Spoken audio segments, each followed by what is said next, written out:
जो धनुष बाण धारण किए हुए हैं, पद पद्मासन की मुद्रा में विराजमान है और पीतांबर पहने हुए हैं, जिनके आलोकित नेत्र नए कमल दल के समान स्पर्धा करते हैं, जो बाएं ओर स्थित सीता जी के मुख कमल से मिले हुए हैं, उन अजानुबाहु मेघश्याम विभिन्न अलंकारों से विभूषित तथा जटाधारी श्री राम का ध्यान करें। सियावर रामचंद्र की जय। श्री श्री गुरु गौरंग जयता। सभी भक्तजनों को हमारा अनंत कोटि दंडवत प्रणाम। श्री धाम अयोध्या में भगवान श्री रामचंद्र के पवित्र तथा मनोरम अर्च विग्रह की प्राण प्रतिष्ठा महामहोत्सव के उपलक्ष्य में हम आप सभी वैष्णवों की सेवा में अयोध्या धाम महात्म्य नामक उपहार प्रस्तुत करते हैं। पहले तो यह जान लेते कि अयोध्या है क्या। स्कंद पुराण वैष्णव खंड के अनुसार अयोध्या में ब्रह्मा जी का स्वरूप है, यह साक्षात विष्णु जी है और रुद्र स्वरूप माना गया है। इन्हीं तीनों अक्षरों से मिलकर ही अयोध्या बना है, अर्थात जहाँ पर ब्रह्मा विष्णु महेश साक्षात निवास करे वही अयोध्या है। स्कंद पुराण के अनुसार यह सुदर्शन चक्र पर स्थित है। भगवान श्री राम का परम धाम अयोध्या जी है। जितना महत्व राम नाम का है, उतना ही महत्व उनके धाम का है। वशिष्ठ संहिता में कहा गया है, भगवान श्री राम का नाम राम रूप, राम लीला और राम का धाम, ये चारों नित्य सच्चिदानंद स्वरूप हैं। इनके गुण, प्रभाव, तत्व तथा रहस्य, इन चारों को विशेष रूप में समझना चाहिए। बिना चारों के ज्ञान हुए सफलता नहीं मिलती। ये चारों अभिन्न तो हैं ही, संग्रह, संकीर्तन्य, अनुष्ठेय एवं ज्ञातव्य भी हैं। वाल्मीकि रामायण के अनुसार अयोध्या एक अत्यंत प्राचीन नगरी है, जिसको श्री मनु महाराज ने बसाया था।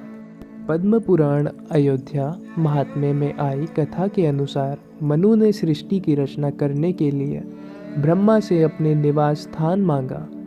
ब्रह्मा जी से भगवान विष्णु के समक्ष ये बात रखी, जिन्होंने सर्व संपत्ति देने वाला एवं विविध आश्रयमयी रचनाओं से युक्त अयोध्या नगर मनु को देकर उनको मृत्यलोक भेजा।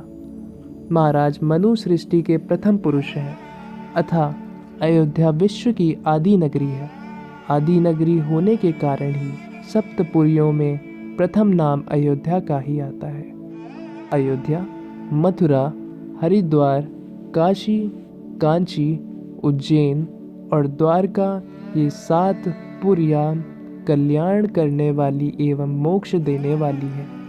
गरुड़ पुराण कलिकात में मथुरा, द्वारका और अयोध्या, इन तीनों पुरियों का विशेष महत्व कहा गया है। ये तीनों पुरियां भगवान श्री हरि का विशेष प्रिय है और धर्म, अर्थ, काम, मोक्ष देने वाला है। मथुरा को विष्णु जी का जन्म स्थान और द्वारका को क्रीड़ा स्थान होने के कारण धन्य बताया है, परंतु सभी कामनाओं को देने वाली अयोध्या जी को धन्यों के भी मध्य में धन्य बताया है, जहाँ स्वयं श्री राम का पालन हुआ है।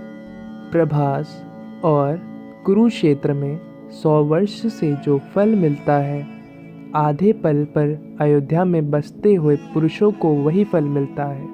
भगवान श्री राम का नाम राम रूप, राम लीला और राम का धाम, ये चारों नित्य सच्चिदानंद स्वरूप हैं। इनके गुण, प्रभाव, तत्व तथा रहस्य, इन चारों को विशेष रूप में समझना चाहिए।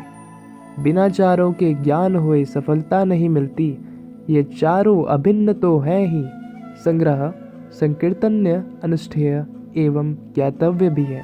ज्ञानी विष्णु भक्त विष्णु को समस्त क्रियाकलापों का अर्पण करके इस क्षेत्र में जिस प्रकार से मोक्ष लाभ प्राप्त करते हैं, ऐसा अन्य क्षेत्र में संभव नहीं है। अयोध्या एक महाक्षेत्र है। स्वयं श्रीहरि यहाँ निवास करते हैं। यह क्षेत्र सर्वोत्तम है। इस महाक्षेत्र अयोध्या की सेवा द्वारा जैसा मोक्ष प्राप्त होता है, वैसा अन्यत्र कहीं नहीं मिलता।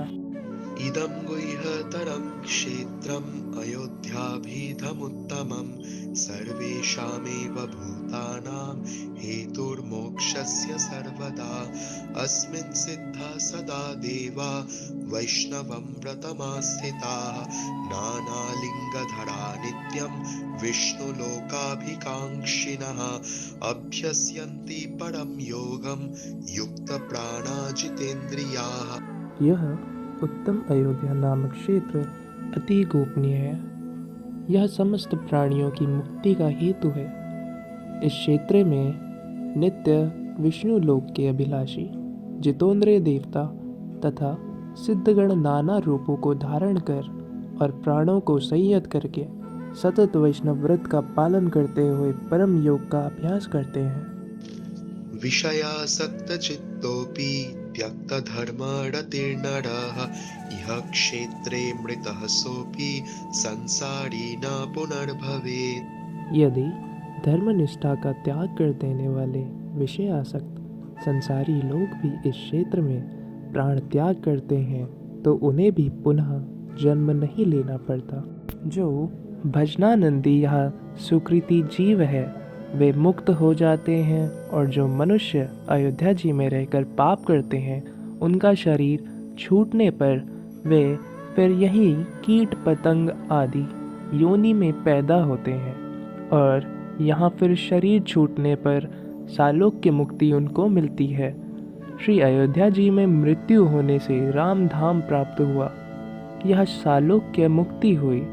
यदि सूर्य स्नान भी जीव ने किया है तो धाम में पहुँचने पर समीपता भी प्राप्त होती है। यह सामीप्य मुक्ति है। उत्तरकांड में श्री मुख वचन है कि जामज्जनते बिनहि प्रयासा मम समीप नर पावहि बासा। वैष्णव तो सालोक्य एवं सामीप्य मुक्ति को ही अपना परम ध्येय मानते हैं, जिससे वे भगवान के धाम में उनकी अंतरंग लीलाओं को रस स्वदान करते हुए चिरकाल तक सेवा करते रहें। इसी कारण श्रीमद्भागवत 3:22-23 में कहा गया है, सालोक्य साष्टि सामीप्य सारूप्यैकत्वमप्युत दीयमानं न गृह्णन्ति विना मत्सेवनं जनाः। श्री अयोध्या धाम की महिमा भगवान श्री रामचंद्र की महिमा की तरह अनंत है। जैसे कि श्री रामचरितमानस के बाल कांड में कहा गया है, हरि अनंत हरि कथा अनंता। वेद उपनिषद पुराण श्रीमद् वाल्मीकि रामायण श्री रामचरितमानस से लेकर सभी धर्म ग्रंथ श्री राम और उनके दिव्य निवास स्थान श्री अयोध्या धाम की महिमा गाते हैं। शास्त्रों में कहा गया है, चरितम रघुनाथस्य शतकोटि प्रविस्तरम। श्री राम की महिमा और उनका वर्णन शास्त्रों में शतकोटि श्लोकों से भी अधिक श्लोकों में वर्णित है। चूंकि उनके नाम रूप गुण लीला और धाम श्री रघुनाथ से अभिन्न है, इसीलिए श्री धाम अयोध्या की महिमा भी अनंत है।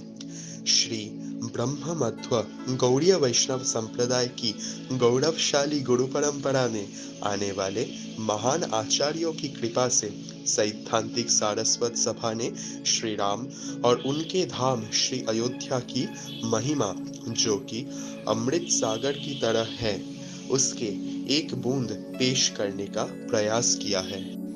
हमें आशा है कि श्री धाम अयोध्या की महिमा शीर्षक वाला यह चलचित्र न केवल अयोध्या धाम की महिमा का प्रसार करेगा, बल्कि वैष्णवों को आध्यात्मिक आनंद भी देगा। हरे कृष्णा। वंदेऽहं श्री गुरो श्रीजुता पदकमला।